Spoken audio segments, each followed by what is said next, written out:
you tell me your name? I'll get a sound level here. My name is Hazel Dickens. We're in Baltimore, Maryland. We're trying to talk over the buses going by. No, I didn't bring the lawn. We'll just do the best we can with Yeah, if we talk between buses, we probably are. Hazel, are you ready, Rich?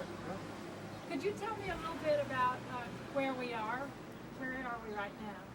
Well, we're in the Hamden section of Baltimore, and it's in the general neighborhood of where I lived many years ago, and where a lot of my relatives live now. My sister just lives down the street, around the corner, and my brother lives in this neighborhood, and my nephew lives here where I'm sitting. And, there's a lot of relatives that live around here still. What kind of neighborhood is it? It's a real working class neighborhood. A lot of the people that live here have been here for many years, and a lot of the businesses here have been here for many years.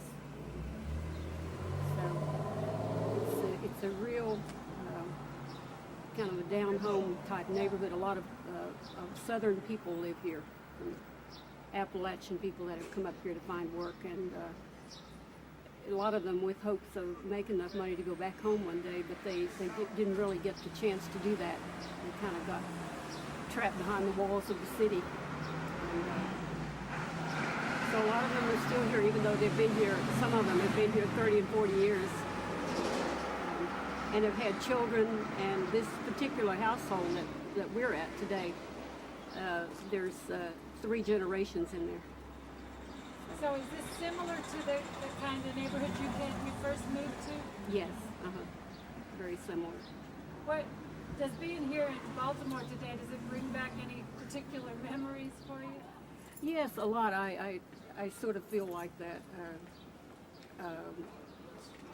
There's some of the people that you met when you moved here, were from back home too, and I sort of get that feel of this neighborhood that there's still a lot of neighborliness and people visiting each other and coming over, and they don't make an appointment to come over. They just come and open the door, like this door that I'm sitting in front of is open.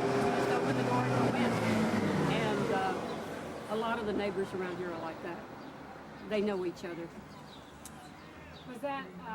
Was it tough to come from the mountains to a neighborhood like this? In the beginning, yes, because you didn't know anyone much. So it was, even though there were lots of people around, it was still very lonely because you didn't know anyone. And so if you heard of a hillbilly or somebody being from back home, you always tried to go meet that person. So there'd be one more person that you knew in the city. So you all moved in close to one another too? Yeah. If you heard of somebody or somebody wrote you that they were going to look for a job up here, you would try to help them find an apartment near you because you wanted them to be there. They wanted to be there. So it made for a lot of hillbilly ghettos, hillbilly neighborhoods that would not have happened if people hadn't kept in close touch even after they left back home. And that way they could move them in near them and still have kind of a family around them. So. What were there a lot of people who played music around? Was that a part of life in these neighborhoods?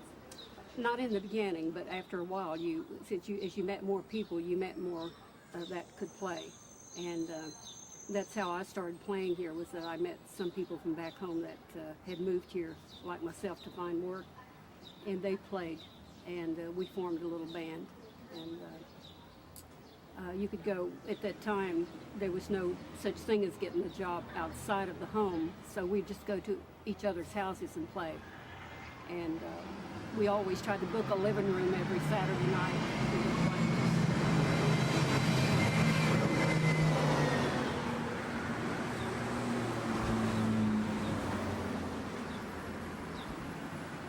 Tell me again, where did you play? We played it in some little, after a while we played in some little bars, but in the beginning we couldn't play we had no place to play. And so we'd play in people's living rooms. And sometimes played at home, and like we did back home. My brothers and sisters would come in and they'd invite neighbors in, and we'd play in our own living room. And we'd get kind of tired of playing in our own living room, so we'd look around for another place to play on a Saturday night. And there were always people that wanted you to come and play. And so it was always a lot of fun. Do you think that was important to, here you were in the city and you were, playing and singing really traditional kind of stuff, or old kind of stuff. Was that important in helping you adjust to the city? Or? Oh, I think it was real important to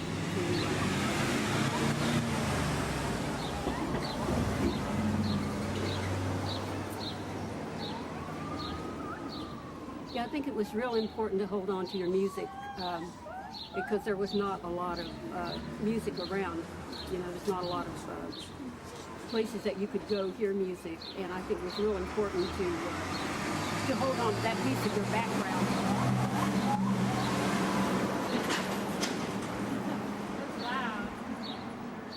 Not the best street to try to record on, is it? Well, most of my family played, so there was a lot of my brothers and sisters that, particularly my brothers, that held on to their instruments. And my one brother, in fact, brought his instrument with him.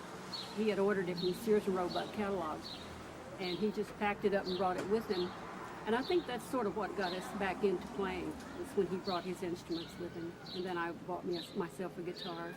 So we did a lot of playing for the family and for our neighbors. And then later we went out and ventured out and got a job and started getting jobs in bars. Did the city have an influence on your music? I think I had an influence on them.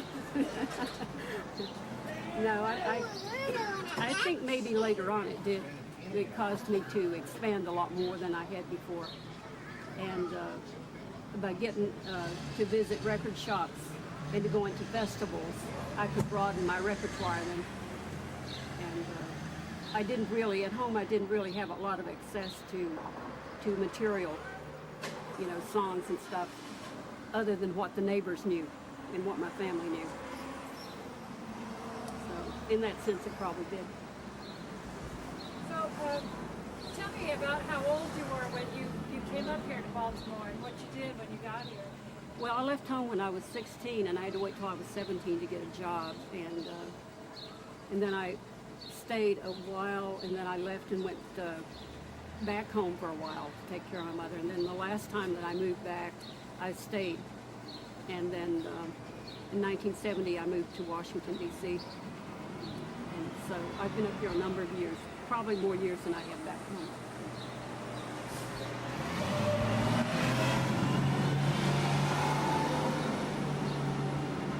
What were some of the jobs you did here in Baltimore? Well, the first job I got was in a factory, and I worked about 3 factories, and then I got a job as a waitress, and then I went into sales work. Were those pretty good jobs? The one job was. Continental Can was probably the best, and it was because it was unionized, and it was the first time I had worked in any place that had a union, and got paid vacation, which I never had before. So that was really nice. I had never made that much money, and I definitely had never had a paid vacation. In fact, I hardly had a vacation, period. So that was probably the best job. It must have been a switch from not having money for a coat and stuff to having some money. Yeah, because one of the winters before I came up, I had stayed in the house all winter because I didn't have a coat. And it was really nice to be able to go out. I took my whole paycheck every time I got it, and I went out and spent it on clothes. And I bought a used guitar, almost out of my first paycheck. And then I would try to buy some things and send to my younger sister and brother back home. And so it was a real help to get a good job. You know, like the union job that I had.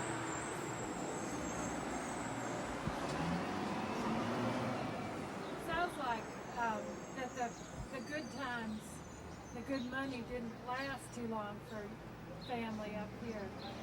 No, it didn't. It came and went, you know. It just depended on the economy, and sometimes they had jobs that paid well, and then other times they didn't.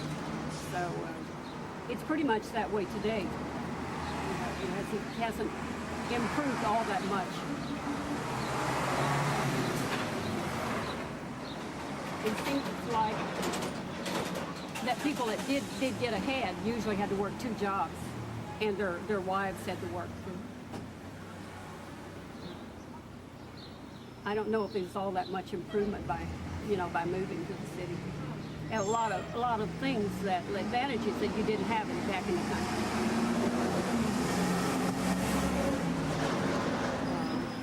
I guess it didn't quite turn out to be the pot of gold. Now, I don't think any of them found a pot of gold, you know. But there are a lot of medical needs that could be taken care of here that they couldn't have back home, and there are a lot of services for low-income people that they could take advantage of. And but as far as really getting rich, like a lot of people thought, like I thought when I moved to the city, it hasn't happened, and of course never will. That's a fantasy that most people have when they leave the mountains and they move to the city, is that they're going to strike it rich, but they never do. It just doesn't happen. Not working people anymore. No. I think it's the same for poor people everywhere, actually.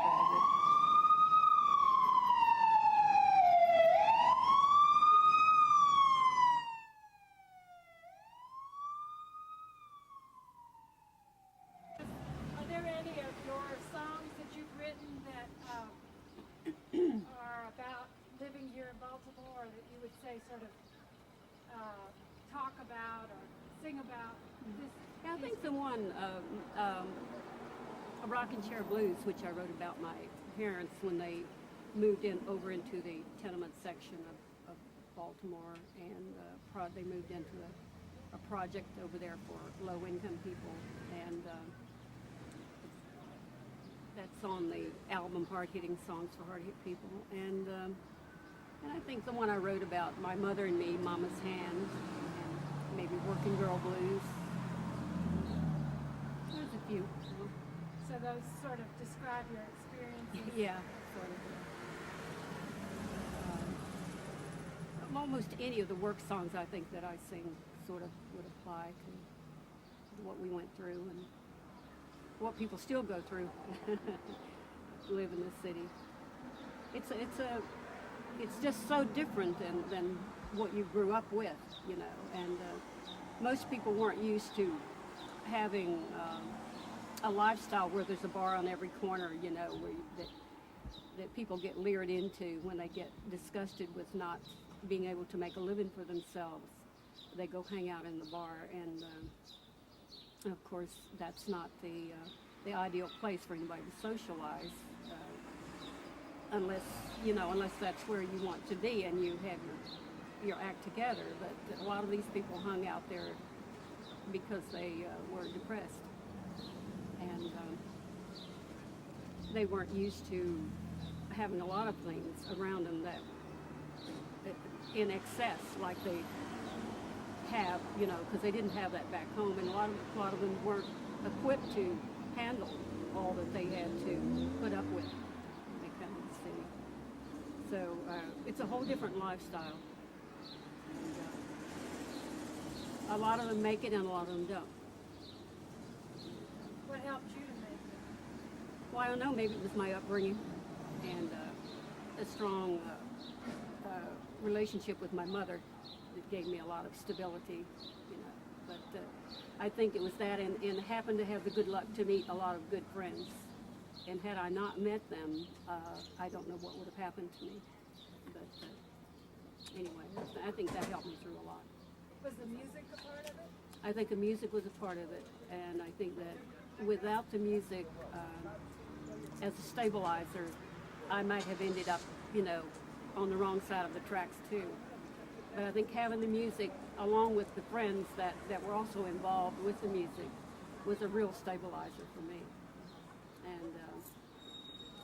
And ended up being the thing that really I should have done in life. I probably would not have done it. I would have stayed in some factory job and probably had TB by now or something.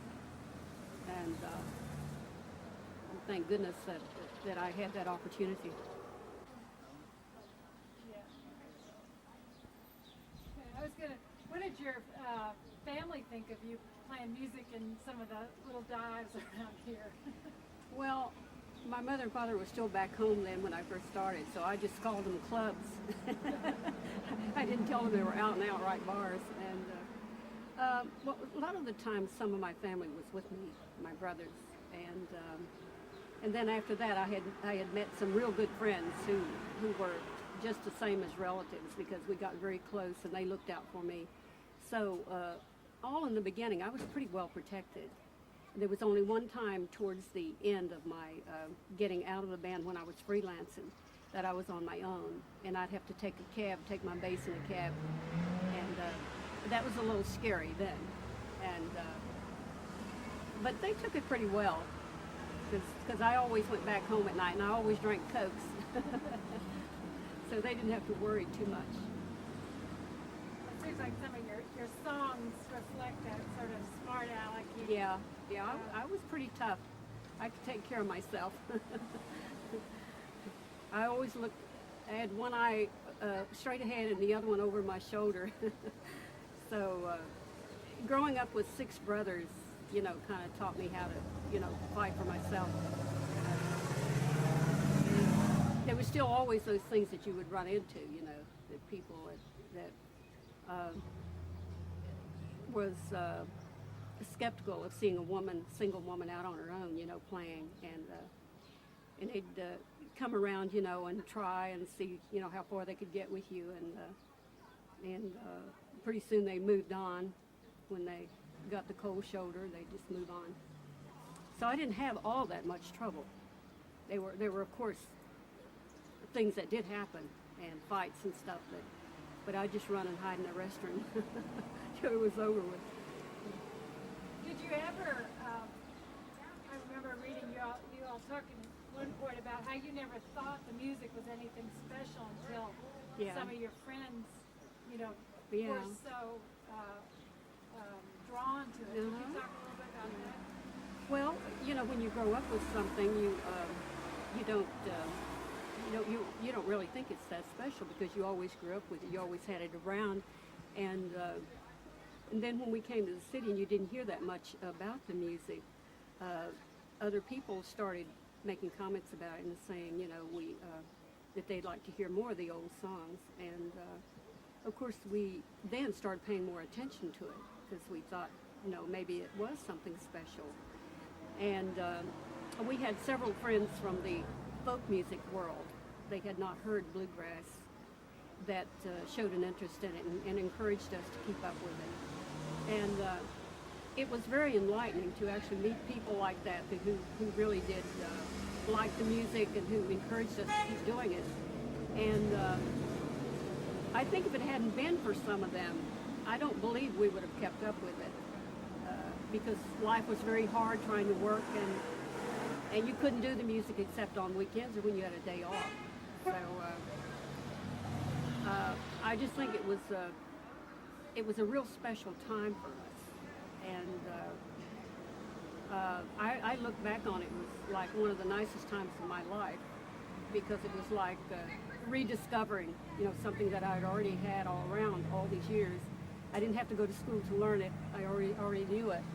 So it was a real special time to meet a lot of these people, and I'm still friends with a lot of them today. So.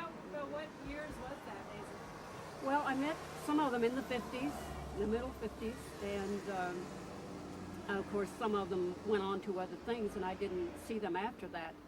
But some of those people that I played music with during the 50s and 60s, I still am friends with today. And a couple of them I get together with occasionally and still do music. One of them I did some music with last year, and we'll probably do a little recording this year together.